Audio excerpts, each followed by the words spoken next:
Assalomu alaykum azizlar. Omonmisizlar?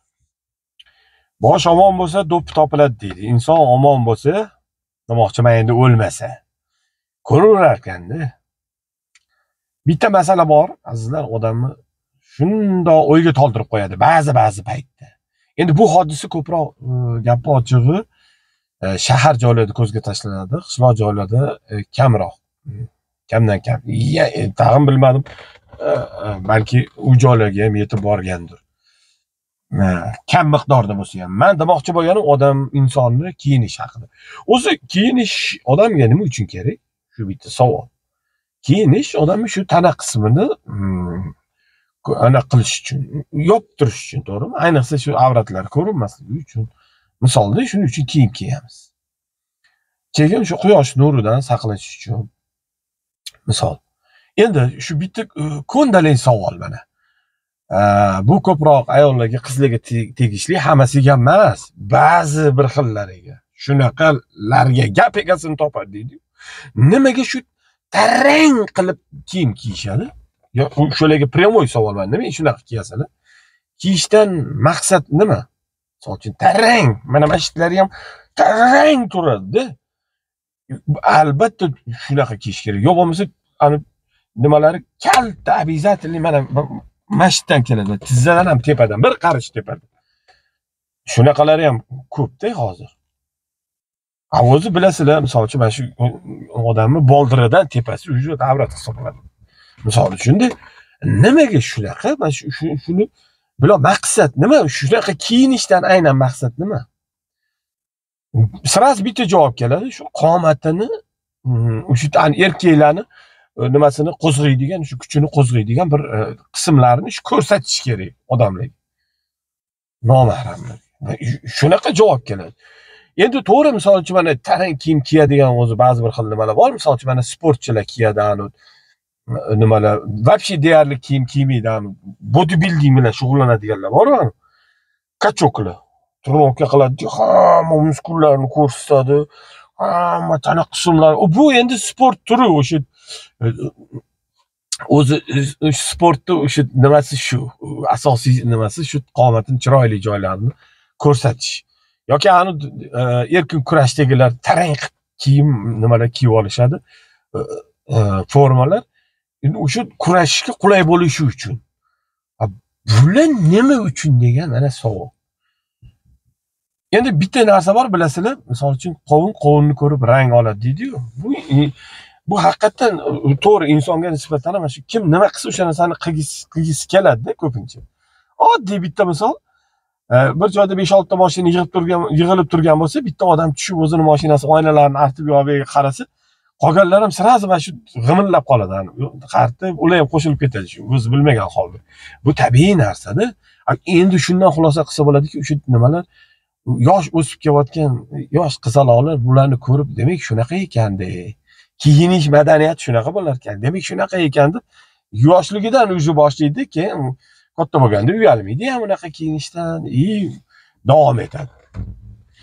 Keyin bitta narsaga e'tibor qildim, shu borgan sari o'sha kiyimlar yana ham taranglashib, yana ham ko'proq tanani kamroq qismini egallaydigan bo'lib ketyapti. Ko'proq. E'tibor berib tursam, oldin mana bitta bundoq ochiq turgan bo'lsa, hozir mana bundoq ochiq turganlar bor. Yo bo'lmasa mana bitta bundoq turgan bo'lsa, hozir mana bundoq turganlar bor. Bundoq mana bittadan. Bundoq. Yo bu nima ekonom qilishmikin o'shani, misol uchun 2 metr material emas, 1,5 metrdan tikish kerak. Shuning uchunmikin. Endi agar borgan sal taranglashib boraversa, keyin nima bo'ladi? O'zi shu so'kilib, yirtilib ochilib ketadi. Endi bu odamni o'ylantiradi, misol uchun. Baribir bizning madaniyatimizga umuman to'g'ri kelmaydi-da, o'zingiz o'ylang. Qanaqasiga to'g'ri keladi.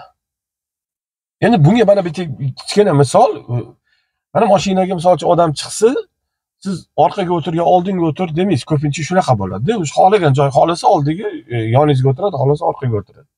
Mana kechigindi bitta ayol chiqdi, shap etib yonimga o'tirib oldi. Nima deysiz endi? Misol uchun orqaga o'tirib oling deb mana qilmaysiz. Ama o'tirib, endi o'tirishi bilan endi ko'ylagi kalta-yu, jonivar. Kalta bo'lgandan keyin o'sha gap. Endi baribir men misol uchun shopirlarni yaxshi bilasizlar, mashina haydaydiganlar biladi. Shopirlarning ko'zi mana bu ikkita ko'zdan tashqari yana ikkita ko'zi bor, mana ikkita bokovoy. Shu bokovoyga qaramay yurgan odam обязательно qoidani ham buzadi, falokat ham bo'ladi. Men bokovoyga qaraysiz-ku. Men bokovoyga endi ayniqsa tig'iz paytda, mashinalar ko'p paytda tez qaraysiz. Birov qirib olmaydi deysiz, yo to'g'ri расчет topib, перестроиться qilay deysiz yoki obgon qilaman deysiz. Qaraysiz. Endi menga aytadi, "Namuncha qarayverasiz? Ayol kishini ko'rmaganmisiz?" deydi. Ko'rganman. Lekin sanaqasini ko'rmaganman dedi. Nima? Men senga qaramayman birinchidan dedim, lekin qarasam, qaramasam ko'zimni ko'rish bitta qismi o'sha 30% lik nimasi, qaramasam ham o'zi ko'z o'sha tomonga nuri tushadi baribir. Men seni o'sha ko'rinib turgan oyoqlaringni nimasi men ko'zimga uradi baribir. Men bokovoyga qarayapman. Qaramasam u qanaqa haydayman mashinani? O't bo'lmasa orqaga o'tir dedim keyin. Yo'q, mashitda o'tiraman deydi. Bo'lmasa oyog'ingni yopib o'tir dedim. Endi men o'z yo'li yonma-yon o'tiribman. Azizlar, hayo, ibo bunaqa narsalar bo'lmagandan keyin hamma narsani kutish mumkin-da. Yo, nima uchun shu darajaga chiqib ketdi? Nima uchun bunga hech kim e'tibor ham qilmaydi, birovga tanbeh ham bermaydi. O'ylab qolasiz. Hech kimi yo'qmikin bularni deb o'ylab qolasiz. Sizni ham o'ylantiradimi shu narsa? Mana shu kechagi bitta voqea mana shu videoni qilishga sabab bo'ldi. Azizlar, omon bo'lasizlar. Faqat yaxshi xabarlar bilan ko'rishinglar. Shunaqa deyman-u, baribir mana bunaqangi minuslar chiqib qolaveradi. Hammasi yaxshi bo'lib ketar, ha? Alabi, xudo xolisa bag'i endi oktyabr, sentyabr oylarigacha tishimizga qo'yib chidab tursak, bag'i endi mana bunaqa bo'lgandan keyin endi shunga shunaqa bo'layotgandir balki. Endi biz ham bilmaymiz endi. Osmondan nima yog'sa deydi, yer shuni ko'taradi deydi. Qani endi ko'ramiz endi, yaxshi bo'lib ketar, xudo xolisa.